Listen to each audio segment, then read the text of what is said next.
കോതമംഗലം രൂപതയുടെ കീഴിൽ പ്രവർത്തിക്കുന്ന ഉന്നത വിദ്യാഭ്യാസ സ്ഥാപനം Vishwajyothi engineering college Vazhakulam.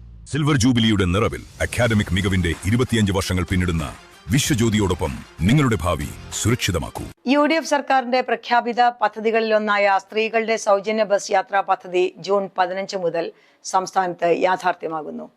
KSRTC ordinary ബസ്സുകളിലാണ് ആദ്യഘട്ടത്തിൽ സ്ത്രീകൾക്ക് സൗജന്യ യാത്ര ഒരുക്കുന്നത്. എന്നാൽ ഓർഡിനറി ബസ്സുകളും ഡിപ്പോകളും തീരെ കുറവായ മലബാർ മേഖലയ്ക്ക്, പ്രത്യേകിച്ച് മലപ്പുറം ജില്ലയിലെ സ്ത്രീകൾക്ക് ഈ പദ്ധതിയുടെ ഗുണം ആദ്യഘട്ടത്തിൽ ലഭിക്കില്ലെന്ന ആശങ്ക ശക്തമാണ്. തിരുവനന്തപുരം മുതൽ തൃശൂർ വരെയുള്ള തെക്കൻ മധ്യ കേരളത്തിലെ ജില്ലകളിൽ ഈ പദ്ധതി വലിയ രീതിയിൽ പ്രയോജനം ചെയ്യുമെന്നാണ് വിലയിരുത്തൽ. എന്നാൽ പാലക്കാട് മുതൽ കാസർഗോഡ് വരെയുള്ള വടക്കൻ ജില്ലകളിൽ KSRTC ഓർഡിനറി സർവീസുകൾ വളരെ കുറവാണ്. വടക്കൻ കേരളത്തിലെ ഈ യാത്രാ പ്രതിസന്ധി പരിഹരിക്കാൻ സ്വകാര്യ ബസ്സുകൾ KSRTCക്ക് വാടകയ്ക്ക് നൽകാമെന്ന് ഉടമകൾ വാഗ്ദാനം ചെയ്തിട്ടുണ്ടെങ്കിലും ഗതാഗത വകുപ്പ് ഇതിൽ അന്തിമ തീരുമാനമെടുത്തിട്ടില്ല. മലബാർ മേഖലയിൽ കൂടുതൽ ഡിപ്പോകളും ബസ്സുകളും അനുവദിക്കണമെന്നും സൗജന്യ യാത്രാ പദ്ധതിയുടെ നേട്ടം എല്ലാവർക്കും ലഭ്യമാക്കണമെന്നും VT ബൽറാം MLA നിയമസഭയിൽ ആവശ്യപ്പെട്ടിരുന്നു.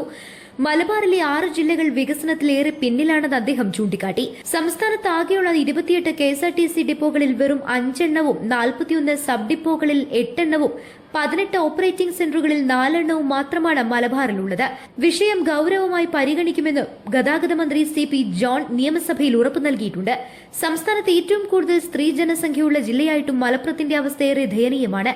ജില്ലയിൽ മലപ്പുറം, പെരിന്തൽമണ്ണ, നിലമ്പൂർ, പൊന്നാനി 4 സബ് ഡിപ്പോകൾ മാത്രമാണുള്ളത്.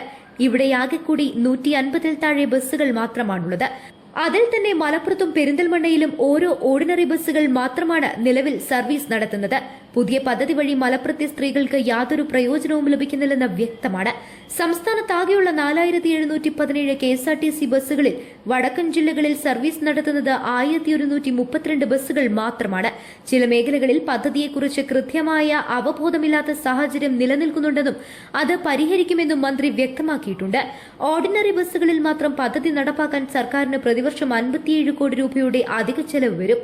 ജൂൺ 15 ആരംഭിക്കുന്ന പദ്ധതി 100 ദിവസത്തിന് ശേഷം വിലയിരുത്തിയ ശേഷമാകും വരും ഘട്ടങ്ങളിൽ കൂടുതൽ വിപുലീകരിക്കുന്ന കാര്യത്തിൽ തീരുമാനമെടുക്കുക. News bureau, Nilambur.